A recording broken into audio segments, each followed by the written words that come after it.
Olá, meu nome é Augusto Perillo e esse é mais um programa do Estação Periferia, seu podcast para a hora do rush.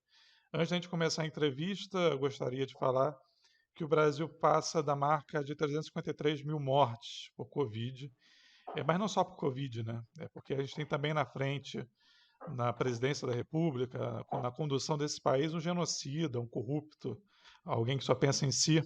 E essa marca é uma marca abominável e é que a gente presta nossa solidariedade aos familiares e amigos dessas vítimas. Também a gente gostaria de lembrar, como sempre, que lá no Apoia-se, no apoia.se/produtora embaixada, e a partir de R$ 2 mensais você pode ajudar a gente a continuar esse trabalho com a mídia independente. R$ 2 mensais você faz muita diferença para quem está fazendo esse trabalho. Bom, a gente tem o prazer hoje de receber a Cecília Coimbra, psicóloga, professora da UF, que lançou um livro recente que a gente vai explorar um pouco nessa entrevista, mas antes da gente falar do livro, falar do lançamento, tudo isso, eu queria agradecer a Cecília e pedir para se apresentar um pouquinho. Boa tarde a todos, bom dia, boa tarde. É um prazer estar aqui com vocês. Eu acho que, como você falou, Perillo, nós vivemos tempos terríveis, né? Tempos que produzem imensa tristeza, né? E eu também quero aqui, como você, estar junto de todas essas famílias que perderam seus entes queridos, né? O descaso, o total desleixo, né? Por um lunático que nos, com todo respeito aos lunáticos, com todo respeito aos loucos, né? Por um genocida que está lá no Planalto. Então eu acho que mais do que nunca, né, Perillo, eu acho que é importante que a gente possa falar um pouco, né, do que é esse terror que a gente está vivendo hoje, né, e as poucas rupturas que nós tivemos com o período tão recente que nós vivemos de ditadura civil-militar, né? Então é um prazer estar aqui com vocês, falar um pouco desse momento atual e do momento que não é tão passado assim, é presente também. Exatamente, Cília. A gente agradece. Bom, quem passou desavisado, completamente desavisado, deu play aqui na entrevista, a Cecília é uma das fundadoras do grupo Tortura Nunca Mais, que a gente vai falar sobre isso também. Cecília, seu livro é Fragmentos de Memórias Malditas, né? Lançado pela editora N-1, que narra um pouco da sua história antes de 64, né? De 64 adiante. Minha pergunta inicial é o seguinte: em 64, no golpe, onde a senhora estava naquele momento?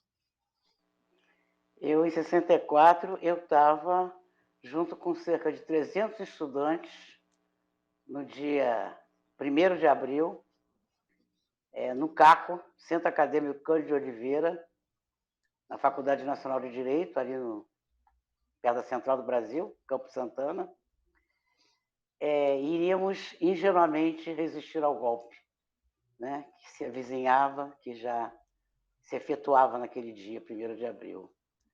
E nós, tem um episódio que eu conto, no dia 31 de março, eu trabalhei com Paulo Freire, eu tive a honra de trabalhar no Programa Nacional de Alfabetização de Paulo Freire, de 62 a 64. E em 64, dia 31 de março, eu estava iniciando, junto com outros companheiros, né, além de eu já ter alfabetizado uma turma em Nilópolis, eu fazia parte de uma comissão de formação de novos alfabetizadores. A turma E foi nesse aonde? dia... Desculpa. Como? A turma foi aonde? Em Nilópolis, Baixada Fluminense. Eu moro em Nilópolis. Isso aí em 63, 62, 63. Interessante. Eu alfabetizei uma turma de adultos noturno, curso noturno, né? Talvez você nem fosse nascido ainda. Eu tenho 26 anos, Cília, embora pareça... Então, você tem quase a idade de ser meu neto. Essa alfabetização foi aqui em Então, Nilópolis com o Paulo Freire? Uma turma, eu fui formada, eu tive o prazer Nossa, de privilégio. ser formada, de ser treinada, né, pelo primeiro grupo de alfabetizadores aqui no Rio de Janeiro, que era o Programa Nacional de Alfabetização do governo João Goulart, que já tinha ocorrido no Recife, no governo Miguel Arraes, e estava vindo para o Rio de Janeiro, para a Baixada Fluminense, e do Rio de Janeiro iria se expandir para outros estados brasileiros, né? Só que o golpe veio, né? Então, no Rio de Janeiro, o programa foi implementado em 62, né? Nós teve as primeiras turmas que foram formadas pelo próprio Paulo Freire, e a partir daí nós começamos a alfabetização de turmas, né, na Baixada Fluminense.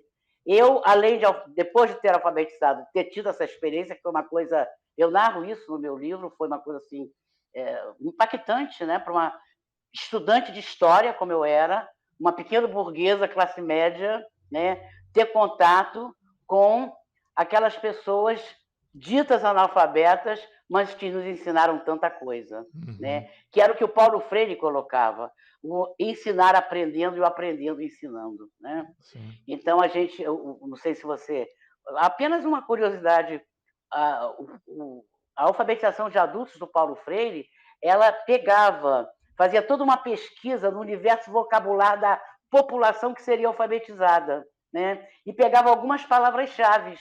E em cima dessas palavras-chave, né, se dava a alfabetização. Né? Se dava a alfabetização em cima de palavras que tinham muito a ver com a vivência daquelas pessoas. Aqui no Rio nós tínhamos a palavra favela, era a primeira. Né? Tínhamos tijolo, trabalho. E isso, óbvio, essas palavras iam sendo apresentadas em cima de suas dificuldades, todo um estudo linguístico que se fazia, né? Essa pesquisa. E eu lembro que na primeira aula, que foi a palavra favela, né? Um senhor, né? Um negro nordestino, a gente começava uma discussão. Por que existe favela, etc. E tal. Primeiro havia toda uma discussão que era para trazer a vivência dessas pessoas, né? Em cima daquela palavra. E ficava mais fácil a alfabetização em cima de uma coisa que dizia respeito à vida deles, né? Ao cotidiano deles. E esse senhor me virou-se e falou para mim, a favela existe porque existe a miséria no campo. Né? Por isso é que existem as favelas nas grandes cidades. E eu cheguei na faculdade, né? Eu lia isso nos livros de história. Né? E eu cheguei na faculdade dizendo, gente, o cara, ele ligou êxodo rural com existência de favelas, né? Então, eu aprendi muito nisso. Então, voltando ao golpe, no dia 31 de março, nós estávamos ali na URCA, no Instituto de Surdos e Mudos, no Salão Nobre, abrindo uma nova turma para novos alfabetizadores, né? Para a formação de novos alfabetizadores, que eu passei a fazer parte dessa comissão de treinar novos alfabetizadores, para que novas turmas pudessem ser alfabetizadas. Né? A gente pretendia aumentar por toda a Baixada Fluminense, né? Esse programa de alfabetização. E soubemos ali que as tropas do Mourão estavam vindo de Minas. E fomos todos para a Uni. Né? Já no final da tarde, início da noite, do dia 31 de março, nós fomos para a Uni. E ali correu a boca pequena de que no dia seguinte nós estivéssemos no CACO, porque nós iríamos resistir ao golpe. Né? A ingenuidade dos estudantes de 18, 19 anos. Né? E você viu lá ele chegando, o presidente Vargas, tudo isso? Não vimos. Nós ficamos no CACO, fomos cercados por grupos paramilitares. Né? A ordem era matar, eram metralhadoras, bombas de gás lacrimogêneo. Esse episódio ele é contado no livro e é contado também pelo Ivan Cavalcante Proença. O Ivan Cavalcante Proença era um jovem capitão de cavalaria do Exército, da guarda do João Goulart, né? Fiel ao governo João Goulart. Né? E ele soube, naquele 1º de abril, que havia um grupo de quase 300, ou mais de 300 estudantes cercados dentro da Faculdade Nacional de Direito, cercados por grupos paramilitares, né? e a ordem era atirar para matar. Né? Nós fechamos, bloqueamos aquela porta, aquele prédio antigo, é um prédio antigo, né? Com aqueles móveis, né? Pesadões, e eu narro isso, né? As vidraças eram estraçalhadas por rajadas de metralhadora, né? Bombas de gás lacrimogênio, né? Haviam 2 companheiras grávidas lá, eu narro isso, companheiras, uma do PCB, outra da Ação Popular, da AP, né? A Dora Henrique da Costa e a Flora Abreu Henrique da Costa. E, de repente, à noitinha, chega uma voz, as rajadas param, isso no dia 1º de abril. E nós ouvimos a voz de um jovem dizendo: eu sou oficial, né?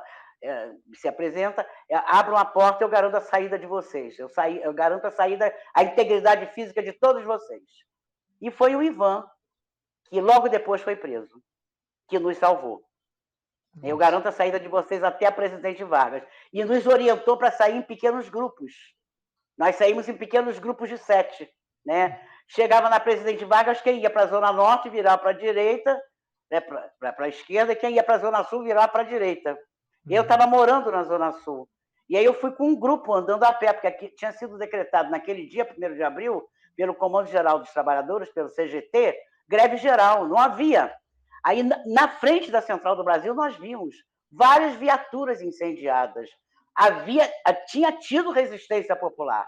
Só que isso isso não aparece nos livros de história. Né? Quando nós fomos andando a pé, eu morava no Catete, nós passamos pela Praia do Flamengo e vimos a Uni em chamas. Foi assim uma cena que é inesquecível. Né? Nós, um grupo de estudantes, vendo a Uni pegando fogo. Né? É um marco, né? Eu emociono até hoje. Não, sem dúvida. São palavras... Assim, na verdade, a emoção vem acompanhada... Só Oi, diga. Que naquele momento nós ficamos tão... E nós não esperávamos o que viria depois. Nós não imaginávamos. E aí vem minha pergunta, o que veio depois? Assim, nos anos 70 a senhora foi presa, né? Depois veio o AI-5, né? 68, antes de eu ser presa, veio o AI-5, né? Nós voltamos eu fiquei escondida. Eu era, nessa época, ligado ao Partido Comunista Brasileiro, PCB. Eu narro tudo isso no livro. Eu entrei em 62 para o PCB, mas já discordava de uma série de coisas, da linha política do PCB, né? Da hierarquia, de toda a centralização que existia. Eu questionava já isso à época. Em 67, eu saí do PCB, né? Mas não me vinculei a nenhum outro partido.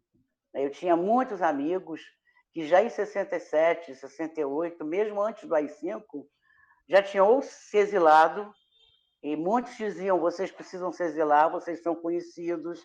Porque em 64, eu fiquei escondido uma semana na casa de um operário, que eu até hoje não sei quem é. Né? É uma solidariedade que eu tive, que eu lamento nunca consegui saber quem é. Esse operário que me acolheu durante uma semana em sua casa, lá para dentro do subúrbio de Vila Isabel. Né? Nunca consegui identificar. E depois voltei para casa, já consegui terminar a universidade, o curso de História, né? E saí do partido em 67, mas mantinha muitos contatos com muitos companheiros, que alguns já estavam ligados a organizações que já tinham saído do PCB, estavam se formando clandestinamente, como pegando a questão não do caminho pacífico que o PCB pregava, né? Eu, naquela época, eu tinha muitas dúvidas, eu falo isso no meu livro, muitas dúvidas. Né? Eu era contra, eu acho que não era o caminho pacífico que o PCB apontava, mas também não era a luta armada, eu não sabia por onde era. Né? Mas eu acolhi as pessoas e fiquei com muita gente na minha casa. Aí veio o AI-5. Né? O AI-5 eu continuei, terminei o curso de História, consegui fazer concurso antes do AI-5 para o Estado, naquela época era o Estado da Guanabara, fui professora de História do Estado. Com o AI-5, as coisas realmente se tornam, né? É o terror de Estado implantado, né? São os serviços de formação e seguranças integrados através dos chamados NOICODES, né? Em 69 e 70. E em 70, por uma denúncia anônima, a minha casa ficou sendo vigiada, eu não sabia, e eu acabei sendo presa. E acabei sendo ligada ao sequestro do embaixador norte-americano Charles Elbrick, que havia ocorrido em 69, e que eu não estava ligada, mas eu tinha dado um apoio, uma infraestrutura aos companheiros que participaram do sequestro, somente os companheiros do MR8, do Movimento Revolucionário 8 de Outubro, que tem esse nome por causa da morte de Che Guevara, na Bolívia, né? No dia 8 de outubro. Era um grupo que eu me aproximei, né? Eu tinha muitos amigos nesse grupo, né? Então, e aí, em agosto de 70, eu fui presa, né? E aí foi para onde? Te mandaram para onde? Eu fiquei 2 dias no DOPS, né? Eles encontraram na minha casa um documento que nem eu lembrava mais que estava na minha casa, porque eles chegaram lá, invadiram a casa. É de madrugada que eles chegaram? Eles me ligaram dizendo: tem uma denúncia aqui contra a senhora. Eu digo: mas não é possível, que denúncia é essa? Que isso, aquilo? Eu tinha um amigo que já estava preso no DOPS. Um amigo que não era amigo, era um marido de uma amiga minha, que disse: olha, tudo que foi encontrado na minha casa é da amiga da minha mulher, da minha ex-mulher, que é uma subversiva. Porque como eu ajudava muitas pessoas, e muitas pessoas ficavam na minha casa clandestina, eu retirei tudo que pudesse nos incriminar, livros, tudo isso, materiais que pudessem nos incriminar, eu tinha colocado na casa de pessoas que não eram pessoas de militância, não tinha nenhum tipo de militância, né? Só que esse documento, né, eles foram na minha casa comigo, né? Eles foram na minha casa, tinham a chave da minha casa, pegaram mais de 150 livros lá, inclusive porque eu não tinha mais nada. Memórias de sargentos de milícias, contos russos, poetas russos, né? As obras completas do Pavlov, que nós estudávamos psicologia à época, eu era professora de história e estudante de psicologia, né? Mas eles encontraram um documento que eu não lembrava, estava tão bem escondido que eu não lembrava dos documentos, que era um documento que não tinha assinatura, que era um documento ligado ao sequestro do embaixador norte-americano. E naquele mês de agosto, em julho, tinha sido sequestrado o embaixador alemão, que tinham sido outras organizações que não o MR8 nem a LN, que participaram da Ação Libertadora Nacional, que participaram do sequestro norte-americano, né? Eles não tinham maiores informações. Eu fiquei 2 dias no DOPS, eles não sabiam identificar de onde era aquele documento. Eu dizia: não sei, não sei, não sei. Meu ex-marido, à época, foi preso também, né? E aí, quando viram que a gente tinha uma ficha enorme, esses caras são subversivos, não sei o que, tinha uma ficha, né? E acharam que a gente pudesse ter alguma ligação com o sequestro do alemão, né? Mas no DOPS sem tortura, né? Só interrogando. O DOPS interrogatório 24 horas, isso para mim é tortura. Tem uma coisa que o Caetano Veloso outro dia falou no documentário dele, e que eu queria mandar um recado, vivo mandando um recado para Caetano Veloso. Merece. Ele foi torturado, sim. Ele diz: eu não fui torturado, foi sim. Claro. Só o fato de você ter sido sequestrado, ter ficado mais de 1 mês numa solitária, isso é tortura. Essa divisão entre tortura física e psicológica, isso é um engodo. É um engodo, né? Então, eu vivi tanto uma quanto a outra, isso é tortura. Óbvio que os intelectuais da época, eles não eram tratados como nós, terroristas, éramos tratados, né? Porque a primeira coisa que falavam para uma mulher, quando eu cheguei no DOPS, né? Ô sua puta vagabunda, com quantos você trepou hoje? Foi a saudação que me foi dada pelo Coronel França, que era o diretor-geral do DOPS naquela época. Então, eu fiquei 1 noite e 1 dia sendo interrogada sem parar. Sem dormir, isso é tortura. Isso é tortura, né? Não encostaram um dedo em mim. Mas isso é tortura. É claro que é. Né? Óbvio que depois eu fui para o DOI-CODE, o DOI-CODE era um inferno, realmente. Uhum. O DOI-CODE era um inferno.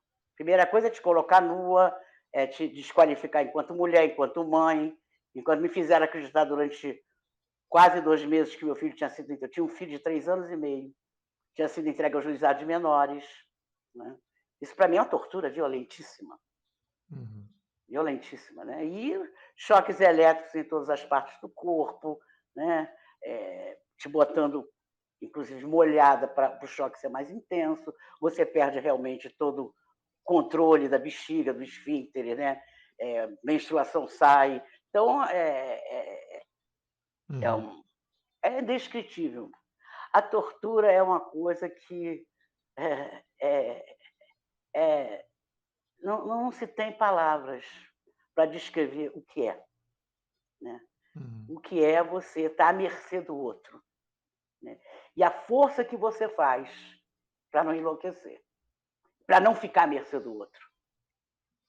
Né? Para não ter o teu corpo e o teu espírito não ser tomado pelo outro. A É uma força Dilma, inaudita. a Dilma fala naquela entrevista que quando ela foi torturada, você não pensa daqui uma semana, daqui um dia. Você pensa sempre no próximo minuto. Você quer sobreviver ao Justamente. próximo minuto. Justamente. Não tem tempo. O tempo é ali, naquele momento ali e agora. Uhum. Naquele momento. Né? E aí ficou quanto tempo? Daí quase 2 meses, né? Eu fiquei de agosto a novembro. Né? Meu ex-marido, meu companheiro à época, que é o pai dos meus 2 filhos, avô dos meus 4 netos, meus netos e meus filhos a quem eu dedico o meu livro, né, um pouco da nossa história. Eles me levavam frequentemente para vê-lo ser torturado. Né? E jogavam. Era muito comum esse tipo de tática quando prendiam um casal, né, que ele já falou isso. Eu digo, ele está louco. Ele não falou porque não pode ter falado, isso não existe. E falava a mesma coisa para ele. Ela já falou isso. Né? Então, eles acharam que a gente fosse muito importante. Né? Eles acharam naquele momento que nós tivéssemos realmente algumas ligações soubéssemos alguma coisa do sequestro do embaixador alemão, né? Uhum. Que mandássemos, inclusive, material para fora do país para denunciar a tortura. Né? Eles depois fizeram toda uma mise-en-scène. Meus 3 irmãos, que não tinham nenhuma militância política, eles foram presos na casa da minha mãe. Fizeram uma grande mise-en-scène. Cercaram toda a casa da minha mãe, que era um apartamento, prenderam todo mundo que estava lá. Meus 3 irmãos... Eu tive um irmão que fez 1 mês de casado junto com a mulher no DOI-CODE, sem ter nenhum tipo de militância política. Mas foram torturados Eles também, não? Só preso. foram. Alguns deles levaram choques elétricos. Nossa. É porque conheciam alguns companheiros que eram do MR8, que tinham sido amigos, colegas de turma deles, né? Então, veja, só o fato de você ser sequestrado, né, você já está sendo torturado. E todos nós, naquela época, como Caetano e tantos outros, nós não tínhamos prisão preventiva decretada. Era sequestro que acontecia. Nós éramos sequestrados, como muito pobre, negro das periferias acontece hoje. Não tem documento nenhum que legalize prisão, não tem documento nenhum que legalize a invasão dos domicílios. Enfia-se simplesmente o pé na porta. Uhum. Né? Então, o que eu estou contando, quer dizer, as pessoas até ficam, mas é porque eu estou muito próxima, né? Eu sou classe média, eu sou uma professora, né? Quando contava isso, eu começava com meus alunos, eu dizia, gente, nesse momento, né, alguém está sendo torturado nesse país, nesse estado, nessa cidade. Alguém está tendo sua casa invadida, sem nenhum mandato legal, totalmente ilegal. Alguém está sendo sequestrado. Isso continua acontecendo. Só que continua acontecendo para aqueles que não têm visibilidade, para aqueles que são considerados perigosos, porque pobres e negros. Uhum. Então, eu acho que o contar essas coisas não está lá, não, está aqui. Tá aqui, exatamente. Né? Cecília, aí eles não acharam nada e aí te libertaram, né? Te soltaram. Não, eu fiquei 3 meses e meio até eles chegarem a, Essa é muito boa. a A conclusão convicção de que não tínhamos nada. Né? E aí respondemos a um inquérito policial militar, mas nada foi comprovado, mas durante anos não podíamos prestar nenhum concurso público. Durante anos não podíamos, até que em 79 cai a Lei de Segurança Nacional. Né? Então, eu durante muitos anos, eu respondi a processo administrativo do Estado como professora. Fiquei impedida de dar aula durante um ano, né? Assinando no núcleo de presos. Era o núcleo especial que tinha lá para a Guarda Civil, Polícia Militar, e as pessoas ficavam espantadas. Uma professora, né? E eu realmente contava tudo o que acontecia. A primeira vez que eu fui lá assinar o ponto, aquelas funcionárias da Secretaria de Educação desse núcleo, né? Que era a Secretaria de Administração, pelo que eu me lembro, não era ligada à Secretaria de Educação, as pessoas ficaram horrorizadas quando eu contei. Por que você está assinando? É porque eu fui presa. Eu fui presa. Nesse país existe ditadura, as pessoas estão sendo torturadas nesse momento. E as pessoas espantadas. E aí você passou até a democratização no Brasil, né? Não saiu do país. Não saí, não. Eu não saí. Fiquei aqui e eu participei de longe do Comitê Brasileiro pela Anistia, acompanhei muito de perto, mas não me envolvi diretamente com o Comitê Brasileiro pela Anistia. Conheci várias pessoas, fui muito amiga de várias.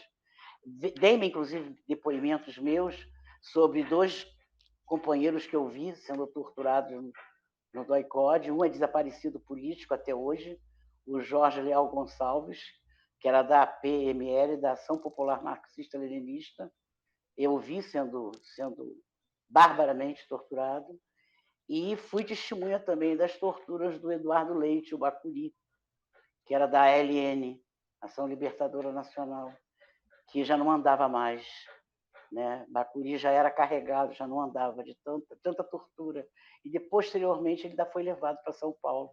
Eu lembro que quando eu fui libertada, em novembro, em dezembro, eu li a notícia da fuga do Bacuri, que teria sido morto ao reagir à prisão. Quer dizer, tudo armado. Claro. Tudo armado. Ele já não conseguia nem mais andar. Bacuri foi torturado durante 109 dias, pelo que se diz. Eu vi, ele era um farrapo, ele já não andava mais. Cecília, eu fico muito... É um debate que sempre aparece aqui nos programas. Eu tive um programa que a gente fez com a rede de mães da Baixada Fluminense, que é uma rede de mães que se organizaram, enfim, em busca de resposta, de justiça social, de reparação. Eu fico sempre muito pensativo quando eu escuto dizer que depois da democracia, da democratização, a gente tem um Estado democrático de direito. E isso sempre, principalmente as esquerdas, vem, não, a gente tem que defender esse Estado democrático como se a gente tivesse um Estado pleno. Eu queria a sua opinião sobre isso. O que mudou com a democratização? Grandes acordos foram feitos. Eu tenho um artigo que eu mostro os acordos que foram feitos desde a Lei da Anistia. Né? Acordos esses que foram feitos não só foram feitos com as elites empresariais, né? Que apoiaram, respaldaram a tortura e alimentaram a tortura nesse país e continuam aí, né? No cenário político brasileiro. Né? Acordos esses que vão vigindo desde a Lei da Anistia até os dias de hoje, inclusive nos governos ditos progressistas. Né? Por isso nós temos uma Comissão Nacional da Verdade extremamente limitada. Né? Foi um passo importante? Sem dúvida. Primeiro passo, extremamente tímido e limitado. E foi uma resposta em função do processo que correu na OEA, assinado pelo Tortura Nunca Mais do Rio de Janeiro, pela Comissão de Familiares de Mortos Desaparecidos de São Paulo e pelo CEGIL, pelo Centro de Justiça Internacional, sobre a questão do Araguaia, onde se ganhou, isso foi para a Comissão Interamericana de Direitos Humanos, né, que exigiu que o governo brasileiro abrisse seus arquivos para todos os mortos desaparecidos. Isso nunca foi feito. Essa sentença tem quase 10 anos. Tem quase 10 anos. Isso sequer foi feito. Então, no governo da Dilma, né, que uma vez, em parêntese, uma vez me perguntaram assim, o que você diria para a nova presidente que foi presa também? Né? Eu diria para ela que as marcas da tortura estão aqui, estão em nós.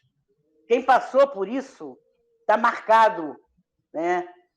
Está marcado no corpo, nosso corpo está marcado por isso. Eu espero que essas marcas que estão nela também possam falar mais alto que os acordos que estão sendo feitos. Né? Só que, infelizmente, os acordos falaram mais alto. Né? Então, veja, essa sentença da OEA foi muito importante e até hoje não foi cumprida por nenhum governo brasileiro. Né? E se criou a Comissão Nacional da Verdade, limitadíssima. Né? Um passo importante, sim. Agora, é importante que se frise o Brasil, de todos os países que passaram por recentes ditaduras civis militares, né, é o mais atrasado em termos de reparação. E eu não estou falando de reparação financeira, não. A reparação financeira é o último passo desse processo. O processo de reparação é dizer o que aconteceu, como aconteceu, quando aconteceu, quem são os responsáveis por esses acontecimentos, por esses assassinatos. Isso não foi feito. Mesmo o Chile de Pinochet, né, com a presença de Pinochet ainda no governo, a Comissão Nacional da Verdade que foi feita lá foi mais aberta, muito limitada, mas mais aberta do que a do Brasil. Quer dizer, os acordos no Brasil falaram muito mais alto. Então, eu estou te respondendo por aí para dizer que Estado democrático de direito é esse? Né? Que Estado democrático de direito é esse? Política de representação? Que isso? Que isso? Né? Para produzir na cabeça de cada um de nós que nós estamos participando? É a ilusão da participação? Né? É a ilusão da importância do voto. Eu não sou a favor de voto nulo, não. Eu acho que a gente sempre tem que votar no menos pior. Porque não existe salvador da pátria. Nem salvador à direita, nem salvador à esquerda. Mitos à direita e mitos à esquerda. São perigosíssimos os mitos. E hoje se produzem mitos à direita e à esquerda. Se produzem salvadores da pátria, à direita e à esquerda. Né? Então temos que estar atentos para isso, que a nossa esquerda instituída ainda acredita nesses mitos, infelizmente.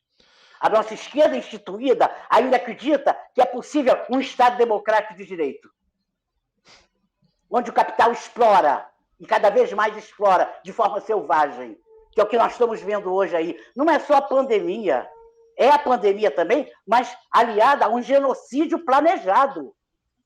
É o fazer morrer e deixar morrer. Não interessa esses segmentos de pobres, não tem mercado para todo mundo. Então, é morrer. É o que o Mbembe dizia da necropolítica. É o deixar morrer e fazer morrer.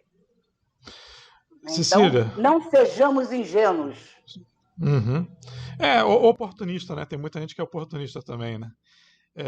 Cecília. Eu nem estou falando do oportunismo, não, porque eu estou falando que tem companheiros, eu tenho companheiros queridos que acreditam nisso. As pessoas acreditam nisso.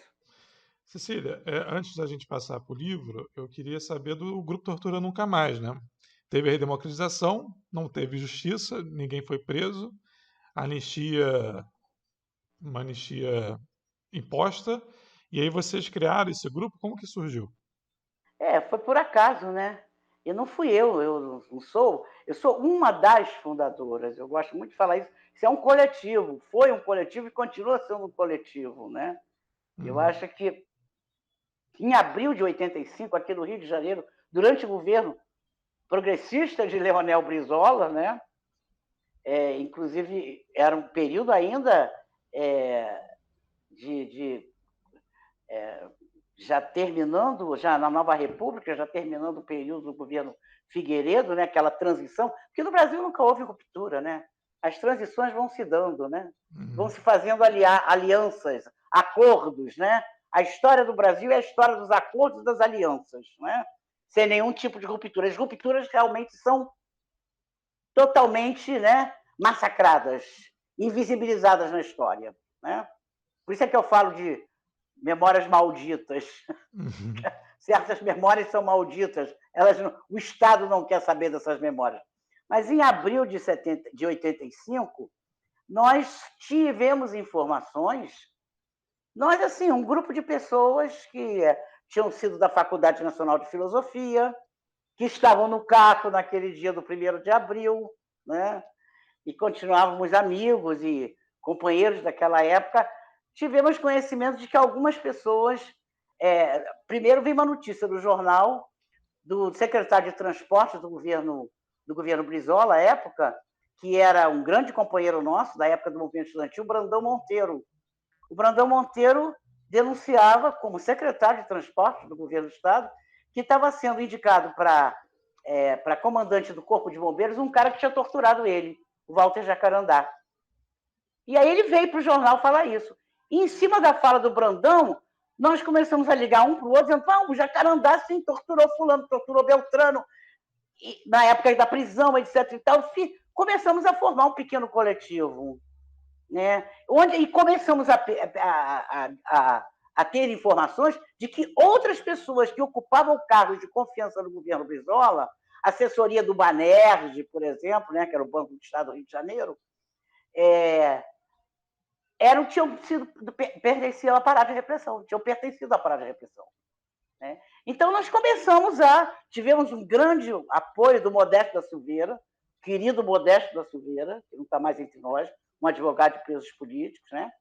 E o Modesto participava de uma comissão que foi feita pelo governo Brizola de Cidadania e Direitos Humanos e começou a cobrar esse tipo de coisa, né? E nessa comissão se sentava também o secretário de Defesa Civil, que era o José Ralfeld Filho, que era também um cara ligado à repressão. E eu fui uma das testemunhas, inclusive, contra esse cara. Porque esse cara, quando eu fiquei presa no presídio, no DOPS, chamado Presídio São Judas Tadeu, era ele que fazia a ligação das presas mulheres com os aparatos de repressão, os doicodes da vida, né? Então, nós fizemos várias denúncias.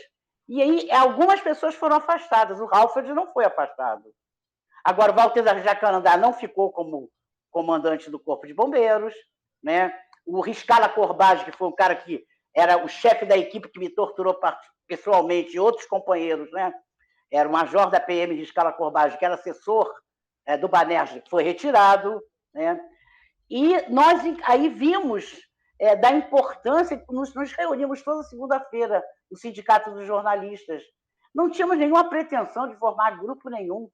Nós apenas estávamos indignados com pessoas que ocupavam cargos de confiança num governo dito popular.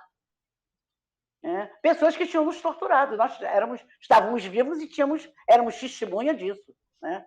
E fomos prestar nosso depoimento lá, na tal da comissão, etc. e tal, que nos ouviu e tudo mais, na comissão do governo do Estado, que não deu em nada, né? Afastou algumas pessoas, outras não. E aí a gente viu a importância de se formar um movimento. Foi ali que a gente viu que havia um vazio, depois da lei da anistia, depois dos comitês brasileiros pela anistia terem acabado, havia um vazio com relação a essa questão da memória do período da ditadura civil-militar, né? E que era importante alguém ocupar esse espaço para contar não só o que aconteceu lá, mas o que continuava acontecendo hoje, né? Com a questão dos desaparecimentos, com a questão dos autos de resistência, né? Esquemas que foram produzidos durante a ditadura e que continuavam sendo utilizados contra a pobreza, né? Contra as regiões de periferia. Então, e naturalizados, de modo geral, né? Porque alguma coisa... Eu lembro que quando a gente começou a gente fazia palestras nas universidades em 85, 86, 87, quando o grupo surgiu, me perguntava assim, mas por que você fez para ter sido presa? Por que você fez para ter sido torturada? Como se a tortura e a prisão ilegal e sequestro, né, fosse justificado por alguma coisa que você fez. Algo você fez, né? Isso é naturalizado. Porque é naturalizado para o pobre, para o pobre e para o negro. Né? Então, acho que é muito importante a gente que tem um pouco de visibilidade e a gente que foi testemunha dessa história e continua sendo testemunha dessa história, né? Eu acho que o Tortura Nunca Mais do Rio de Janeiro, que foi o primeiro que apareceu, depois outros apareceram, nós nunca quisemos ter nenhuma coordenação nacional, que a gente quer a independência de cada grupo, eu acho que cada grupo tem a sua autonomia, né? Mas existe em Minas Gerais, que agora é o Instituto Helena Greco de Cidadania e Direitos Humanos, que é o nosso grande aliado. Existe na Bahia, existe em Pernambuco, né, existe no Paraná. São trabalhos que a gente faz isoladamente, em alguns momentos se une, né, mas porque cada um tem uma concepção diferente. Né? Nós, o tempo todo, nós queremos juntar o que aconteceu lá com o que aconteceu aqui, hoje, no momento presente. Tem uma fala sua que eu gosto muito, que é: não existe democracia enquanto tiver tortura e desaparecimento forçado, né? A minha pesquisa é com desaparecimento forçado. E hoje a gente tem relatos de valas abertas de corpos que a gente tem encontrado, principalmente na Baixada Fluminense, de desaparecimento, né? Então, dizer que há democracia aí é difícil. Cecília, a gente já está avançando, o papo tá excelente, a gente já está avançando. Eu queria saber do livro, assim, como ele surgiu. É óbvio que a gente está Esse em pandemia, livro, tudo né? isso. Como que ele Esse vem? livro é um Olha aí. livro, é um exemplarzinho que eu recebi, é um tipo de um livro de bolso, né? Maravilha. Onde a editora N-1 é uma editora muito interessante, porque é uma editora que eu chamo de editora de guerrilha. Uhum. É uma editora que tem entre seus componentes, entre seus diretores, um filósofo chamado Peter Paul Pelbart. E eu gosto muito do Peter. Peter é uma pessoa que traz um pensamento disruptivo, um pensamento que afirma a ruptura, que produz a ruptura, né? Um pensamento crítico. E eu fico muito feliz do meu livro, né? Dessas minhas memórias malditas, né? Terem sido publicadas pela N-1, né? Que é uma editora paulista. A pandemia me fez pensar muito, né? Eu acho o contato aqui com a natureza, eu estou aqui há mais de um ano, vim para cá em março de 2020, não só por causa da minha idade, mas também por causa da... Eu tenho efizema, tenho problemas cardiológicos, essas coisas, né? Mas que não me impedem de continuar lutando, porque eu acho que se eu Claro. não lutar, eu morro. Uhum. A gente já está morto em vida. E o Krenak teve uma importância muito grande para mim aqui, né? Eu acho que a asepsia urbana, ela nos tolda muitos sentidos. E o Peter e outros pensadores que trabalham com essa questão das sensações, né? Gilles Deleuze, Félix Guattari, Michel Foucault, eu acho que eles falam muito, né, dessa quebra, né, que no mundo ocidental o pensamento platônico produz, né? E vem o Descartes com essa visão cartesiana, só a razão, né? E a questão dos sentidos, né, e das sensações ficam realmente desqualificadas, né? Eu aqui em contato com a natureza, né, uma coisa que eu acompanhei as estações bem caracterizadas. Eu estou num vale aqui entre Muri e Lumiar, né? Um vale muito frio até, está no caminho de um local que se chama Sibéria, para você imaginar como é Pouquinho frio. frio, pouquinho frio. E esse contato com a natureza, a metamorfose, né? A metamorfose, como a natureza ela vai se inventando, e que bate muito com esse tipo de pensamento da filosofia da diferença, né? Como nós, o tempo todo, nós e o mundo, estamos nos inventando, estamos nos metamorfoseando. Eu, quando vi o documentário do Caetano Veloso, Narciso, né? Narciso de Férias, eu fiquei muito comovida com um trecho que ele fala de um soldado que permitiu que ele abraçasse a Dedé, a companheira dele, tirasse as grades para abraçar. E eu tive esse tipo isso ocorreu comigo no DOI-CODE, né? Eu já tinha escrito todo um depoimento sobre para a Comissão Nacional da Verdade, sobre aquele inferno. E aí eu me emocionou muito, que eu disse, incrível, como a vida se faz presente também no inferno, né? Como a gente se inventa o tempo inteiro. Óbvio que tinha a ver com isso que eu estou vivendo aqui, Tem né? tem uma letra do Racionais que eles falam que até no lixão nasce flor, né? Pois é, lindíssimo isso. Uhum. Isso é muito bonito, porque a gente nunca é, a gente sempre está sendo. Nós estamos em constante processo de mutação, como a natureza, né? E aí eu acho que o Spinoza é maravilhoso nesse sentido, né? Nós fazemos parte dela. E isso eu percebi aqui. E aí eu falei, mas eu queria falar da vida que apesar de estarmos no inferno, era pandemia, né? Não era só o doicode, era pandemia também, né? A vida sempre se inventa, a vida sempre, né, escapa e vaza, a vida potente. E um ex-aluno meu, Danish Mizoguchi, nós trocando correspondências em WhatsApp, ele falou, Cecília, fala sobre isso, porque ele usa meu depoimento que eu fiz para a Comissão Nacional da Verdade, ele usa nas turmas dele de Psicologia Social, ele é professor da UF, Uhum. Departamento de Psicologia. Eu nem sabia, ele disse, eu uso o teu depoimento. E eu falei, pois é, mas no inferno a vida insiste. Ele escreve sobre isso, eu digo, não tenho mais força, Danish. Ele disse, eu te ajudo.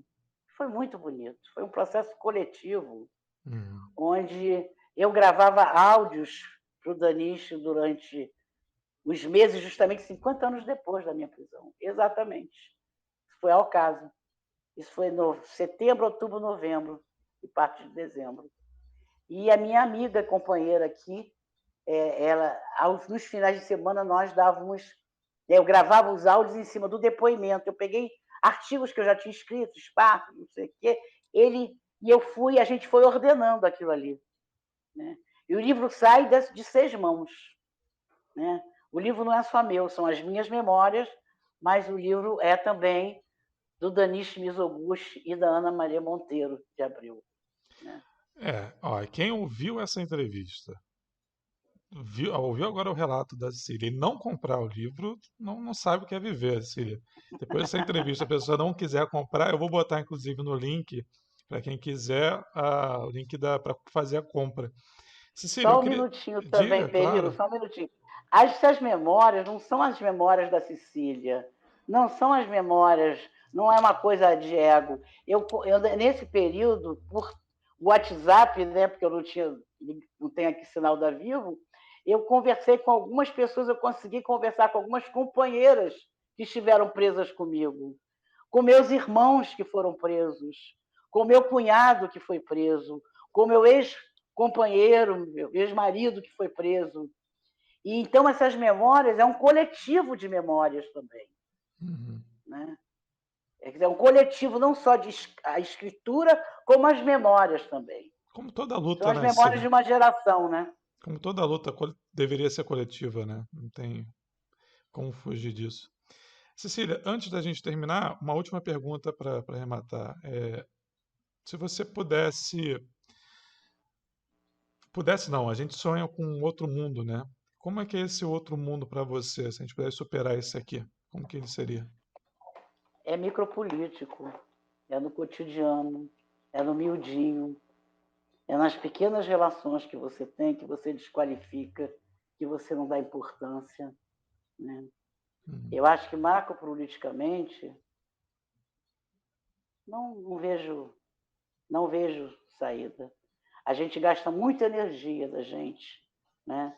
Macropoliticamente, inclusive com a política instituída. Interessa ao poder que se gaste energia nisso. Por que não pensar em gastar as nossas energias, né, nos, nas produções de mais coletivos, né? Não sei se você viu a medalha Chico Mendes de resistência no dia 1º de abril, Uhum. agora, onde nós fizemos um fortalecimento, e isso é micropolítica, das redes de solidariedade das favelas durante o período de pandemia e ainda hoje. Esses coletivos muitos deles que se organizaram autonomamente, autogestionariamente. É por aí, né? É por aí. É nesses pequenos movimentos e que são invisibilizados pelo poder, porque interessa serem invisibilizados, né? Tanto que a revolução não está lá, não, né? Na transição, um dia eu chego lá, não, ela está aqui no nosso cotidiano, nas nossas relações, nas políticas de amizade que nós temos, né? No fortalecimento de coletivos, de autogestões independentes do Estado.